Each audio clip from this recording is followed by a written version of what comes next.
ปัน300เปลี่ยนสิ้นเปลี่ยนโตปีหลายสง่า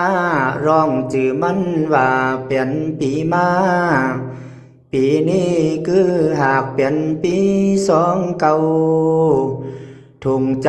คนเท่านานได้นอนวันไปจองปีนี้เขาว่าสาเลิ่นเก่าตุติยาเปียงก็ว่าปีนี้คือหากเปลี่ยนปีโรงสังขารไป12 คำ13 คำเต้เนาวันเดียวเดินห้องเลี้ยมมาว่าไร14 คำพำเป็นวันเดินดำหอนเปลี่ยนวันพันกามารอดจูจวนหันมาถึง1 ปีนอมาขอบ14 คำเต้พำเปลี่ยนวันพยาบันมาวันที่ห้องจ้าสี่เลินการาโกว่า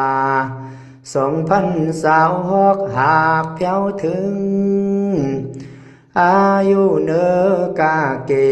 สิงไปแล้ว1 ปีปีนี้นาจังมีลอมหลายพองหนักขึ้นน้ำเจ็นโตโลเอาแก้วเจ้า3พากันเป็นตีปึงได้วนกุนพ่อแม่แร่ครูวาอาจารย์ไว้เป็นตีสูง